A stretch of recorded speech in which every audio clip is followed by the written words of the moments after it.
Jinho wiped the grease from his hands and stared at the broken mining drill. It was his second double shift this week at the lunar colony, and his back hurt like hell. He was just a mechanic, nothing special, fixing equipment so others could dig rocks from the moon. It was boring work, but it paid the bills. The maintenance bay was empty except for him. Everyone else had gone to sleep hours ago. Jinho preferred the quiet. He reached for his wrench when suddenly the entire room filled with blinding white light. He couldn't see anything. His skin tingled like electricity was running through his body. What the hell? He shouted, but his voice seemed to disappear into the light. Then the light was gone. Jinho blinked hard, trying to see. He wasn't in the maintenance bay anymore. He was standing in a massive room with walls that seemed to be made of crystal and starlight. The ceiling was so high he couldn't see the top. Hundreds of strange beings surrounded him. They didn't look human at all. Some had too many arms. Others had skin that glowed. None of them looked friendly. Two giant soldiers grabbed his arms. Their grip was like iron. They dragged him forward across a floor that felt like walking on clouds. Jinho's heart pounded in his chest. This couldn't be real. Maybe he'd fallen asleep at work, and this was a dream. At the end of the enormous room sat a throne made of what looked like frozen lightning. And on that throne sat the most beautiful and terrifying creature Jinho had ever seen. She was tall, maybe 9 feet if she stood up. Her skin was silver and seemed to shimmer with its own light. Her eyes were like looking into deep space, full of stars and nebulas. She wore armor that looked like it was carved from diamonds and shadows. This was Queen Arya, ruler of the Vryn Empire, master of 10,000 worlds, the most powerful being in the known galaxy. Arya stood up slowly. The entire room went completely silent. You could have heard a pin drop. She walked down from her throne, each step making a sound like thunder. She stopped right in front of Jinho and stared at him with those impossible eyes. Jinho tried to speak, but his mouth was too dry. Arya raised one long finger and pointed directly at his chest. When she spoke, her voice filled the entire room like music and avalanches at the same time. "This one," she said. "He bears the mark of the cosmos. He is my chosen mate." Jinho's brain stopped working for a second. Then it started working too fast. "I'm sorry, what?" he yelled, forgetting where he was. The room erupted in chaos. Aliens were shouting in languages Jinho couldn't understand. Some looked angry. Others looked shocked. One creature that looked like a floating jellyfish actually fainted. A tall alien with red skin and 4 arms stepped forward. "Your Majesty, this cannot be. He is human. They are a Category 7 Deathworld species. They have barely left their own solar system. They are primitives." Another alien, this one covered in blue scales, added, "The humans are dangerous, my queen. They are violent and unpredictable. They come from a world that tried to kill them every single day. They learn to be stubborn and refuse to die. This is not a suitable mate for the Queen of the Vryn." Arya raised her hand, and everyone shut up immediately. The silence was even scarier than the shouting. "The sacred star charts do not lie," Arya said, her voice calm but absolute. "Every 1,000 years, the bonding constellation aligns. When it does, it marks one being in the entire galaxy as the perfect match for the Vryn ruler. I have waited 300 years for this alignment. The mark is on this human. He is mine." She turned those cosmic eyes back to Jinho. "What is your name, human?" Jinho," he managed to say. "Jinho Park. I fix machines." "On the moon." "Earth's moon." "Look, I think there's been a huge mistake." "There is no mistake," Arya said. "I can see the mark written in your very DNA. The stars have chosen you." An old alien that looked like a tree with too many branches spoke up. "Your Majesty, Even if the mark is real, he must prove himself worthy. We cannot have a weak mate for our queen. He must complete the 3 trials. Arya nodded. Agreed. Jinho of Earth, you have 30 days to prove your worth. You will face 3 trials. If you succeed, you will become my consort and your species will be welcomed into the galactic community. If you fail, she didn't finish the sentence, but Jinho got the message loud and clear. And if I refuse? Jinho asked, though he already knew the answer. The tree alien spoke again, its voice like rustling leaves. Then, your entire species will be marked as having insulted the Vryn throne. Your planet will be destroyed, as an example. In his law, Jinho felt his stomach drop. He thought about his sister Hannah back on Earth, his best friend Diane, his parents, everyone he'd ever known. 7 billion people who had no idea their lives now depended on one tired mechanic not screwing up. He looked up at Arya. She was watching him carefully, waiting for his answer. Behind those star-filled eyes, Jinho thought he saw something. Curiosity, maybe. Or hope. Okay, Jinho said, trying to keep his voice steady. Okay, I'll do your trials. But I'm telling you right now, I'm nobody special. I'm just a guy who fixes things. Arya smiled for the first time. It was like watching a sunrise on an alien world. Beautiful and strange. We shall see, Jinho of Earth, she said. We shall see. The first trial began 3 days later. Jinho had spent those days in a luxury room that was bigger than his entire apartment back home. He couldn't eat the fancy alien food, so they had to bring him basic nutrients that tasted like cardboard. He couldn't sleep well because the bed kept adjusting itself. He missed home so badly it hurt. On the morning of the first trial, guards came to take him to the arena. The arena was huge, big enough to fit 100 football fields. Thousands of aliens filled the seats, all there to watch the weak human fail. Jinho walked out onto the sand and his knees almost gave out. Across from him stood the champion of the Vryn Empire. His name was Korath, and he looked like someone had mixed a bear with a tank. He was 12 feet tall with muscles on his muscles. His skin looked like gray stone. He had 4 arms, each one holding a different weapon. His eyes glowed red. Jinho looked down at his own skinny arms. He'd never been in a real fight in his life. This was going to hurt. Begin! The announcer shouted. Korath charged forward like a freight train. Jinho dove to the side and barely avoided being crushed. Sand exploded where he'd been standing. The crowd cheered. They wanted blood. For the next 5 minutes, Jinho did nothing but run and dodge. Korath was fast for someone so big. Every swing of his weapons came close to taking Jinho's head off. Jinho's lungs burned. His legs felt like rubber. Then Korath's sword smashed into the ground right next to Jinho. The impact created a crater and sent up a wave of sand. But it also exposed something underneath. Old arena equipment. Broken pieces of technology from previous fights. Jinho's mechanic brain started working.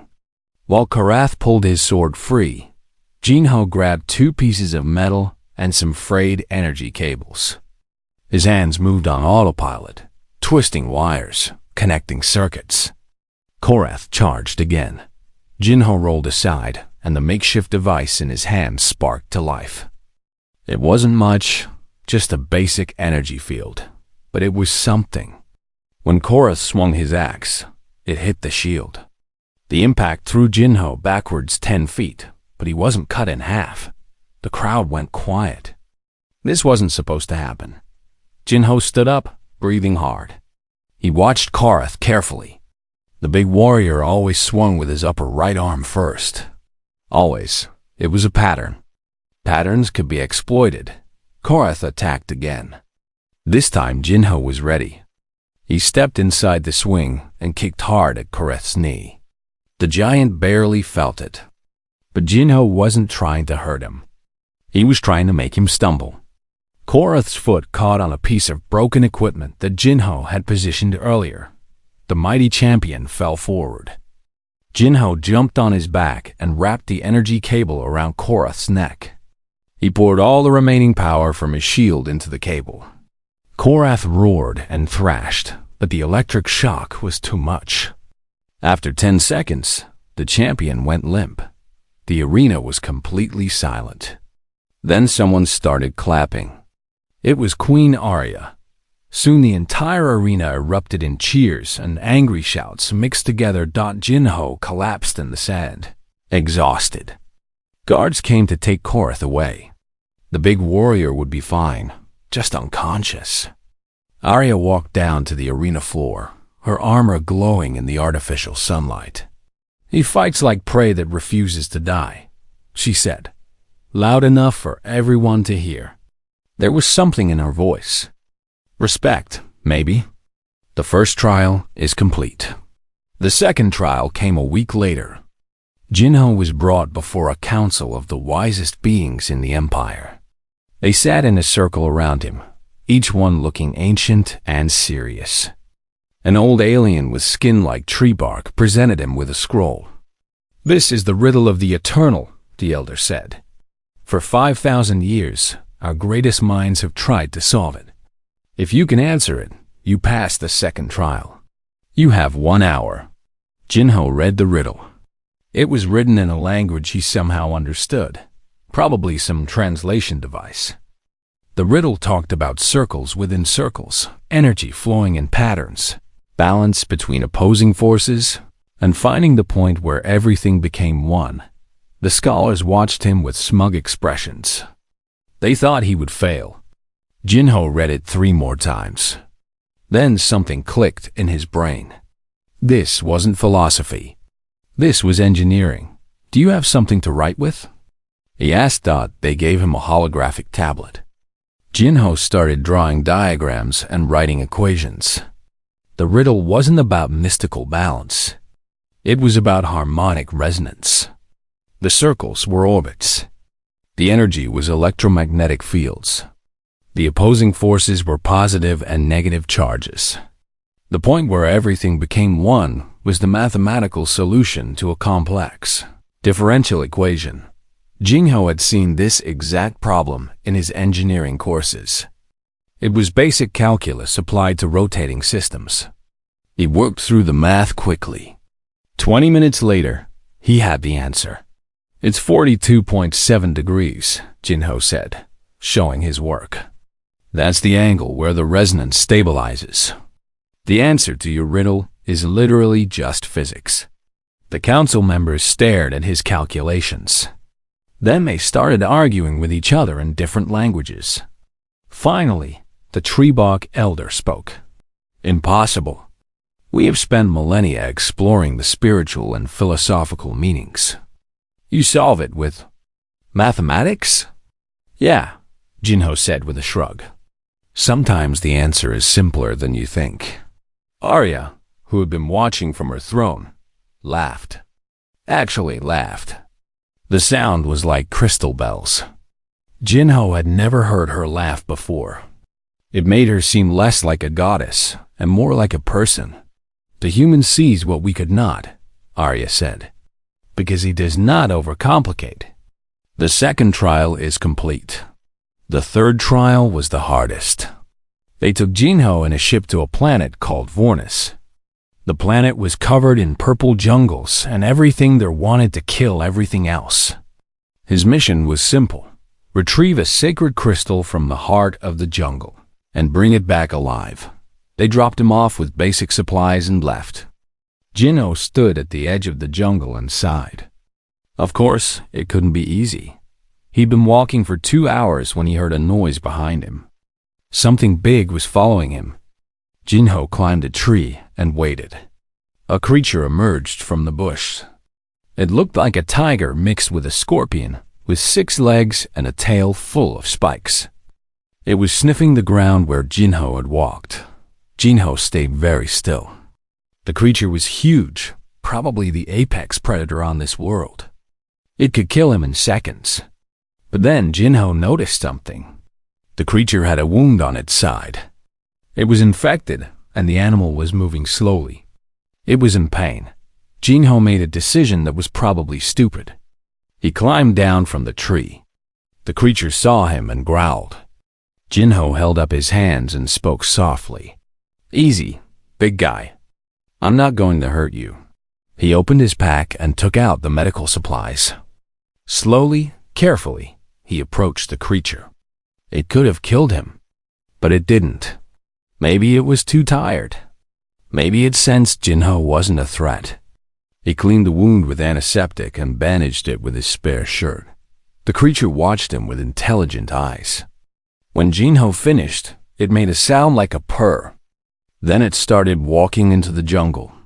After a few steps, it looked back at Jinho and waited. "You want me to follow you?" Jinho asked. The creature walked ahead. Jinho followed. The creature led him through the dangerous jungle, past poisonous plants and other predators. 6 hours later, they reached a cave. Inside was the crystal, glowing with soft blue light. Jinho picked it up carefully and put it in his pack. The creature escorted him all the way back to the landing zone. When the ship arrived, Jinho turned to his unlikely friend. "Thanks, buddy," he said, scratching behind what he hoped were its ears. The creature made that purring sound again and disappeared into the jungle. When Jinho returned to the ship, the entire crew stood there with their mouths open. He had completed an impossible trial and made friends with one of the deadliest creatures in the galaxy. General Yuri, Arya's stern military commander, just shook her head in disbelief. Back on the Eternal Dominion, Arya was waiting for him in the throne room. Jinho handed her the crystal. "All 3 trials," Arya said softly. "Complete. You have proven yourself worthy, Jinho of Earth." For the first time since this crazy adventure began, Jinho smiled for real. Maybe he could do this after all. News traveled fast in the galaxy. Within days, everyone knew that Queen Arya had chosen a human as her mate. A human. The reactions were mixed. Some species thought it was fascinating. Others thought it was an insult. And some saw it as an opportunity. Jinho was in his quarters, trying to figure out how to work the alien shower when a communication came through. A hologram appeared in his room. It was his sister Hana. Her face looked worried and excited at the same time. "Jinho, oh my God, you're alive. Do you have any idea what's happening down here? You're all over the news. They're calling you the chosen one, the Queen's champion, the human who conquered the stars. Mom won't stop crying, and Dad thinks you're going to start a war." Jinho laughed despite everything. "Tell them I'm okay. I'm just trying not to mess this up. How are things on Earth?" Hana's expression turned serious. "Complicated. An ambassador arrived from the Vryn Empire. Her name is Minji. She's here to establish formal relations. But Jinho, I've been researching Vryn culture and biology. There's something you need to know about this mark you supposedly have." Before she could continue, the communication cut off. General Yuri walked into the room without knocking. Her face was like stone. "The Queen requests your presence, now." Jinho followed her through the ship's crystal corridors. They entered a strategy room where Arya stood looking at a holographic star map. She looked tense. "We have a problem," Arya said without turning around. "Emperor Tammin of the Krell Dominion has issued a formal challenge. He wishes to fight you for my hand." "What? Can he do that?" "It is ancient law," Yuri explained, her voice cold. "Any warrior can challenge the Queen's chosen mate to ritual combat. If Tammin wins, you die and he becomes the new candidate for Arya's consort." Jinho felt his blood go cold. "And if I refuse? Then you are marked as a coward. Arya would be shamed. Earth would be considered an enemy of the Empire." "Of course," Jinho muttered. "Can't catch a break." Arya finally turned to look at him. For the first time, Jinho saw worry in her eyes. You do not have to accept. I can find another way. No, Jinho said before he could think too hard about it. I'll fight him, but I get to set some of the rules. That's allowed, right? Yuri nodded. The challenged party can set the terms of combat. Then we do it Earth style. No weapons. No armor. Just me and him. Hand to hand. Arya and Yuri looked at each other. You would give up the advantage of weapons? Arya asked. I wouldn't know how to use your weapons anyway, Jinho said. But I know how to survive. That's what humans are good at. The duel was set for 3 days later. Jinho spent that time doing something strange. He didn't train to fight. Instead, he ran. He ran for hours around the ship's exercise decks. He pushed his body to its limits and then kept going. Because Jinho understood something that the aliens didn't. Teaming was bigger and stronger. But could he outlast a human? The day of the duel arrived.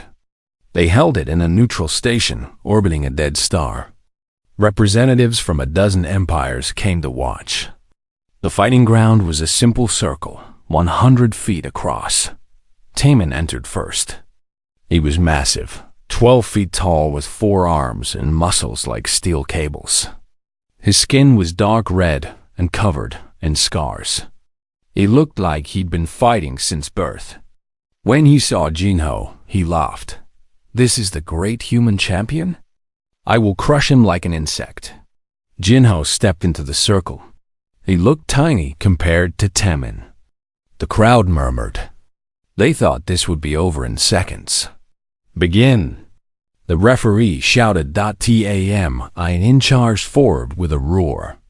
Jinho dodged to the side. Taemin's fist hit the ground where Jinho had been standing and created a crater. Jinho kept moving. Don't get hit. That was the only rule he needed to follow. For the first hour, Jinho did nothing but run and dodge.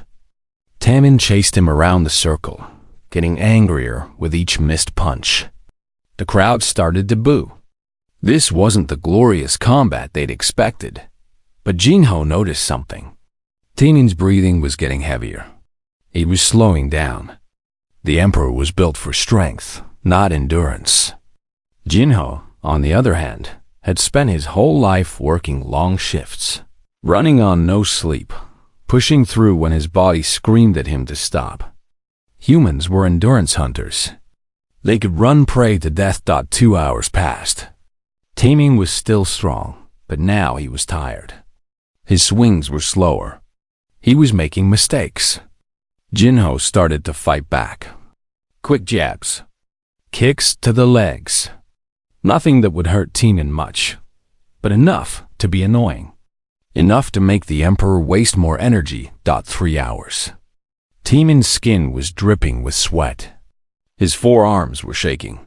He could barely lift them. But he was still standing, still trying to fight. Jinho wasn't in much better shape. His entire body hurt. His lungs felt like they were on fire. But he refused to fall. Just give up, Taemin gasped between breaths. You cannot win. Neither can you, Jinho said. That's the thing about humans. We're too stubborn to quit. 4 hours. Taemin threw one last desperate punch. Jinho ducked under it and pushed with all his remaining strength. The Emperor stumbled. His legs gave out. He fell to one knee, then to both knees, then collapsed face first on the ground. The crowd was silent. Jinho stood there, swaying on his feet, covered in sweat and bruises. He waited. Taemin didn't get up. The Emperor was unconscious, defeated not by strength, but by simple human stubbornness. The human wins. The referee announced. The crowd erupted. Some cheered. Others looked shocked. Arya ran into the circle and caught Jinho before he collapsed. She held him up with surprising gentleness. You incredible stubborn fool, she whispered. You beautiful, impossible creature. Jinho managed a weak smile. So, does this mean I passed? Arya laughed, and there were actual tears in her cosmic eyes. Yes, Jinho of Earth, you passed. Later that night, back on the Eternal Dominion, Jinho finally got his communication with Hana working again. She looked frantic. Jinho, I've been trying to reach you. I found something important about the mark. What is it? It's not unique to you. The genetic mutation that creates the mark? It's common in humans who grew up in high radiation environments. Like the lunar colonies. Like where you lived. There could be millions of humans with the same mark. Jinho felt like he'd been punched in the gut. So the prophecy wasn't about me specifically. It was about humans as a species, Hana said. The stars didn't choose you, Jinho. They chose humanity. After the call ended, Jinho sat in his room thinking. He'd been falling for Arya. Actually falling for her. But was she falling for him? Or was she just following what her charts and prophecies told her to do? He found Arya on the observation deck, staring out at the stars. She looked beautiful and sad. I know about the mark, Jinho said. I know it's not special. Arya didn't turn around. I suspected as much. The patterns were too broad. So what now? Do you pick a different human? Someone smarter?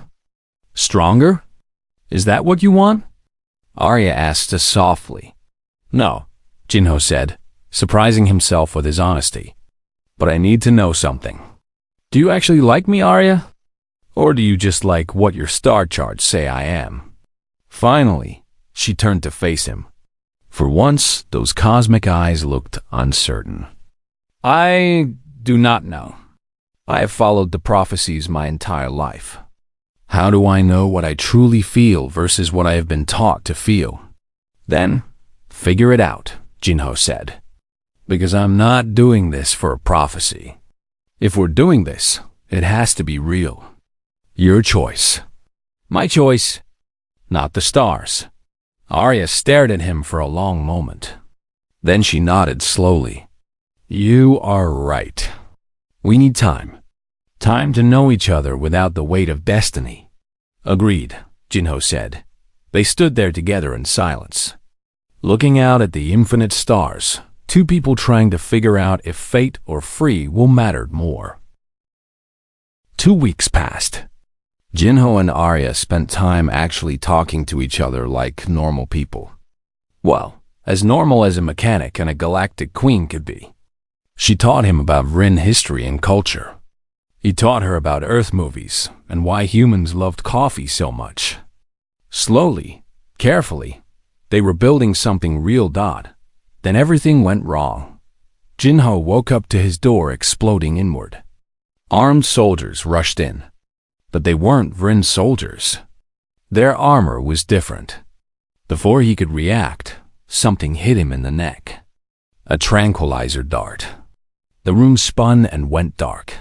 When Jinho woke up, his head pounded like a drum. He was in a cell made of energy fields. Across from him, in another cell, was his best friend Doyan. How was Doyan here? The last Jinho knew, Doyan was back on Earth. Doyan! What the hell? How did you get here? Doyan looked embarrassed. I kind of borrowed a shuttle and followed the Vrin ships. I was worried about you, man. I was trying to sneak onto the Eternal Dominion to check on you when these guys grabbed me. Idiot, Jinho said, but he was glad to see a familiar face. Where's Hana? They have her too, said a voice from another cell. It was Hana. She looked scared but angry. They grabbed me from my lab on Earth. A figure stepped out of the shadows. A figure stepped out of the shadows. A figure stepped out of the shadows. It was General Yuri, Arya's most trusted military commander. But she wasn't wearing her Vrin uniform anymore. She wore the armor of a rebel. I am sorry it came to this, Yuri said. She didn't sound sorry at all. But Arya has become weak. She breaks our sacred laws for a human. She questions the prophecies that have guided us for millennia. She must be removed. You're staging a coup, Jinho said, his blood running cold. I am saving the Empire, Yuri corrected. And you three are my insurance. Arya will abdicate peacefully, or her precious humans will die slowly. Another figure stepped into the light. It was a human man in expensive clothes. His name was Suho, and Jinho recognized him from news reports. Suho was a black market trader, the kind who would sell anything to anyone if the price was right. Nothing personal, Jinho, Suho said with a smile that didn't reach his eyes. But do you know how much money I can make from this? Earth gets excluded from the galactic community, stays dependent on people like me for alien tech. It's just business. Jinho wanted to punch him. You're betraying our entire species for profit. Suho shrugged. Someone was going to do it. Might as well be me. Yuri left with Suho to send their demands to Arya. Jinho, Hana, and Doyan were alone in their cells. There has to be a way out, Doyan said, examining the energy field. I might have something, Hana said quietly. She reached into her mouth and pulled out a tiny device she'd hidden in a fake tooth. I've been working on this. It's a scrambler for Vrin technology. I was developing it for research purposes, but it might disrupt these energy fields for a few seconds. Hana, you genius, Jinho breathed. They waited until the guards changed shifts. Hana activated her device. The energy fields flickered and went down for exactly 3 seconds. It was enough. They ran. Meanwhile, on the Eternal Dominion, Arya received Yuri's message. Her face went pale. She stood on her bridge, surrounded by her loyal officers, reading the demand. Abdicate or watch the humans die. Arya made her decision immediately. Prepare my shuttle. I will go to them. I will step down. My queen, no. One of her officers protested. It is a trap. I do not care, Arya said. I will not let them die. She was about to leave when a communication came through. It was Jinho's face on the screen. He was running through corridors, out of breath. Arya, don't you dare give up your throne. We're getting out of here. Jinho? How did you? My sister is a genius and my best friend is crazy. Listen, Yuri has a base in the asteroid field, near Sector 7. We're stealing a ship. We need you to cause a distraction. Arya felt something warm in her chest. Hope, and something else. Something that felt like love. Real love, not prophecy love. I am on my way, she said. What followed was the most illegal thing Arya had ever done. She took a strike team and broke about 50 galactic laws to assault Yuri's hidden base. While her forces attacked from the front, Jinho, Hana, and Doyan snuck around the back. They found the hangar bay. Doyan, who apparently had learned to pilot by playing simulator games, jumped into a small fighter ship. Get in. I've always wanted to try this for real. That's not reassuring. Jinho yelled, but he and Hana climbed in anyway. They blasted out of the hangar just as Yuri's forces realized what was happening. A space battle erupted around the asteroid base. Doyan flew like a maniac, dodging weapons, fire, and debris. Jinho held on for dear life, while Hana worked on broadcasting the evidence of Yuri's betrayal to the entire Vrin fleet. Got it, Hana shouted. Sending now. The evidence went out on all channels. Video of Yuri admitting to the coup. Audio of Suho arranging the betrayal. Proof that this was treason, not a righteous rebellion. The Vrin ships that had been fighting for Yuri suddenly stopped. They turned their weapons on the base instead. Yuri tried to escape, but Arya's ship cut her off. The general was captured without mercy. Suho tried to run in a small pod, but Doyan shot out his engines. Both traitors were taken into custody after the battle. Jinho and Arya met in the hangar of the Eternal Dominion. They were both exhausted, covered in dirt and blood.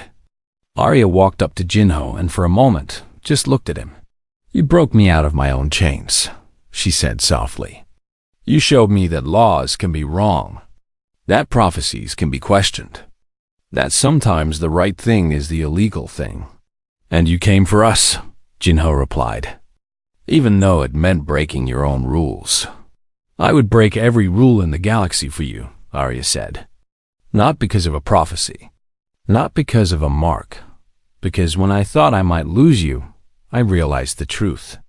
I choose you, Jinho. The stars did not make this choice. I did.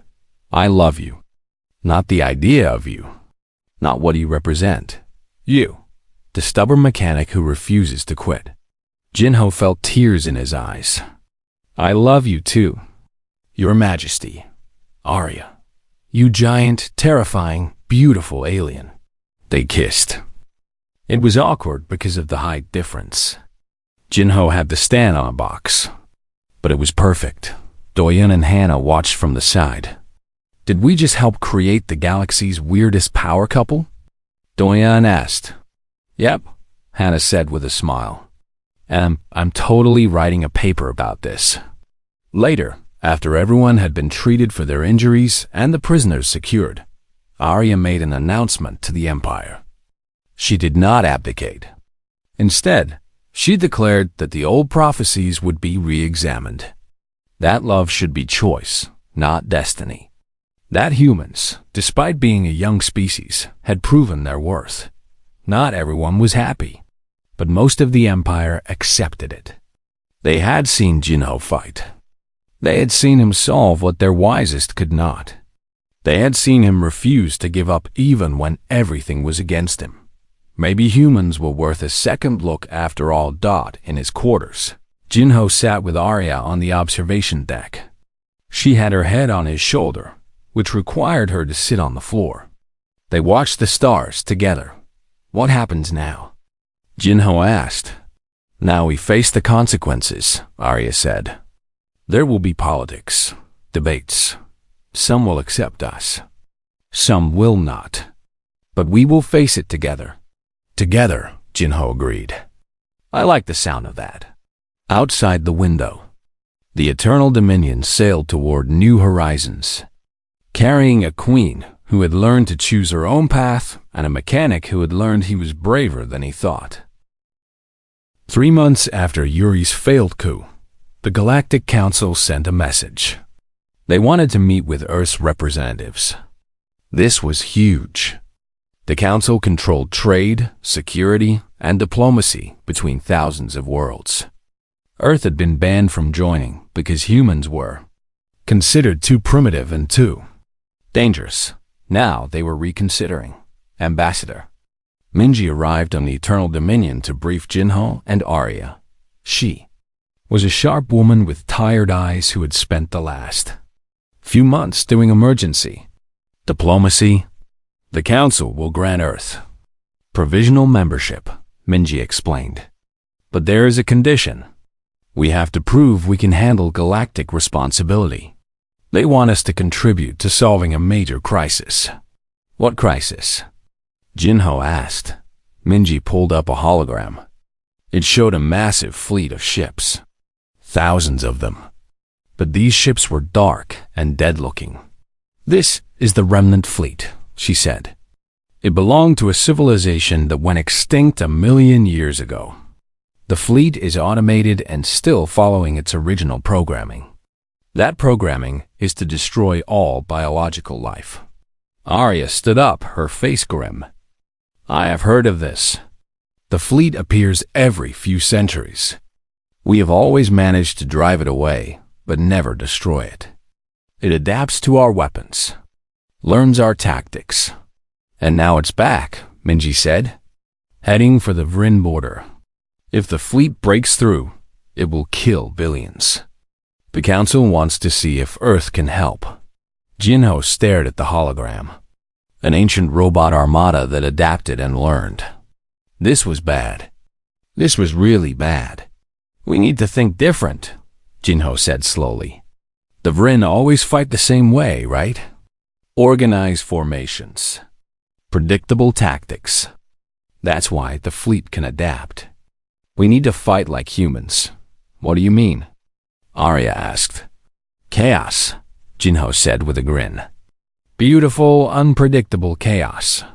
A week later, the combined fleet assembled. Rin warships in their perfect formations. And mixed among them, Earth ships. They were smaller and weaker, but there were hundreds of them. Inside those ships were human pilots who had trained their entire lives in simulators. Playing games, learning to fly in ways that made no logical sense, leading them was Doyen, who had somehow become the pilot instructor for Earth's first space fighter wing. Commander Hyam, Earth's military leader, coordinated from the flagship. He was an old soldier who had seen action in Earth's last major war. He didn't like this plan. It was messy and relied too much on improvisation. But he trusted Jinho, so he went along with it. The remnant fleet approached. Thousands of dead ships moving in perfect synchronization. They were beautiful in a terrible way. All ships, battle positions. Arya commanded from the Eternal Dominion. The Vrin fleet moved into their traditional formation. The remnant fleet scanned them, analyzed them, and began adapting. This was what always happened.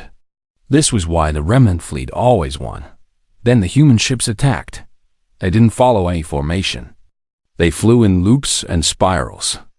They broke every rule of space combat. One pilot flew backward. Another flew spinning. It was madness. It was chaos. And the remnant fleet couldn't predict it. The ancient AI tried to adapt but couldn't find a pattern. Because there was no pattern. Humans didn't fight logically. They fought creatively. Meanwhile, Hana was working with Rin scientists. They had been studying the remnant fleet's code, trying to find a weakness. Hana approached it like a mechanic, not a warrior. "It's not a weapon," she said. "It's a broken tool. Look here, in the base code. There's a shutdown sequence. But it requires a simultaneous signal from multiple points. We cannot get close enough to multiple ships," a Vrin scientist said. "They will destroy us. Then we make them let us get close," Hana said. She started designing a virus. Not to destroy the fleet. To confuse it. Back in the battle, Doyen's wing was doing the impossible. They were dancing between remnant ships, drawing fire, acting as bait. The remnant fleet was wasting ammunition trying to hit targets that moved like drunk bees. Now, Hana shouted over the communication channel. A dozen small ships, piloted by the craziest human volunteers, flew straight into the heart of the remnant fleet. They were broadcasting Hana's virus. The fleet systems started to glitch. Ships began firing on each other. The perfect coordination broke down. "All ships, focus fire on the flagships." Arya commanded the Vrin fleet, finally able to target effectively, unleashed everything they had. Combined with the human fighters harassing from all angles, the remnant fleet began to fall apart. Jinho watched from the Eternal Dominion's bridge. "Anna, can you trigger the shutdown sequence now?" "Trying." Hannah's voice was strained. "I need 3 more points of contact." "I got one," Doyen yelled. His fighter latched onto a remnant flagship. 2 more human pilots followed his lead. They all transmitted Hana's shutdown code simultaneously. For a moment, nothing happened. Then the entire remnant fleet went dark. Thousands of ships just stopped. Dead in space, thought the battle was over. Humanity and the Vrin had done together what neither could do alone. The celebration lasted for days. Earth was granted full membership in the Galactic Council. Trade routes opened. Technology sharing began. Humans started attending galactic universities. Aliens started visiting Earth. A young Vrin named Nari became the first alien exchange student on Earth. She wanted to study human engineering. She was fascinated by what she called impossible solutions. Jinho gave her a recommendation letter 6 months after the battle. Jinho and Arya stood before the council and announced their formal bonding ceremony. Some council members objected. Most didn't care anymore. Humans had proven themselves. The galaxy was changing. The ceremony was broadcast across 10,000 worlds. Arya wore traditional Rin armor mixed with a human wedding dress that Hana had designed. Jinho wore a suit that made him look almost presentable. Almost. They incorporated traditions from both cultures. Rin star binding. Human ring exchange. A speech from Ambassador Minji. A terrible joke from Doyen that somehow made everyone laugh. When it came time for vows, Jinho spoke first. "I'm just a mechanic who got really lost," he said. "I fix things that are broken. And maybe that's what we're doing here. Fixing a galaxy that was too divided. I don't know if I deserve you, Arya, but I promise to try every day to be worthy of your choice. Not the star's choice. Yours." Arya smiled, and her cosmic eyes were bright with tears. "You are my mate not by prophecy, but by choice," she said. "You taught an empire to question destiny. You showed us that sometimes the impossible is just a thing no one tried yet. I love you, Jinho of Earth, and I will stand with you until the stars themselves go dark." They kissed, and the galaxy watched and cheered. 5 years later, things had changed in ways no one expected. Jinho was king consort of the Vrin Empire, though he still insisted people just call him Jinho. He was terrible at formal events and kept sneaking away to fix things on the ship. Arya found it endearing that Earth had become a hub for innovation. Human engineers worked with alien scientists. New technologies emerged from impossible collaborations. Hana ran the first human-alien research institute and won 3 galactic prizes for her work. Diane commanded a joint fleet with both human and alien crews. He taught aliens how to fly unpredictably and loved every second of it. Commander Hyan retired, but consulted on defense strategies. His tactics were now taught in military academies across the galaxy. Nari finished her studies and became the chief engineer on an exploration vessel. She still wrote to Jinho asking about human nonsense solutions. And Jinho and Arya had started a family. Their daughter, Senna, was 3 years old. She had her mother's silver skin, but her father's stubborn attitude. She could glow like a Vrin, but also got into trouble like a human. She was perfect. On a quiet evening, Jinho was in the Eternal Dominion's maintenance bay, covered in grease, fixing a faulty engine. Old habits never died. Arya found him there, watching him work with amusement. "Some king you are," she teased. "Some queen you are," Jinho shot back with a grin. "Married to a grease monkey." She laughed and pulled him close, not caring about the grease. They kissed while Senna played nearby with Jinho's alien pet from the 3rd trial. The creature, now old and gentle, let the little girl climb on its back. Outside the viewport, the Eternal Dominion sailed through space, heading toward new stars. In the cargo hold were supplies for a new colony. In the meeting rooms, humans and aliens planned their next joint project. In the schools, children of a dozen species learned together. The galaxy was still dangerous. There were still conflicts and challenges. But it was also more united than it had been in 1,000 years. And it had all started because one tired mechanic refused to give up. Jinho looked at Arya, at their daughter, at the stars beyond the window. He thought about how his life had changed. How terrified he'd been when that light took him from the lunar colony. How impossible everything had seemed. "You know," he said to Arya, "I still can't believe any of this is real." Arya squeezed his hand. "Neither can I, but it is. We made it real. Together," Jinho said.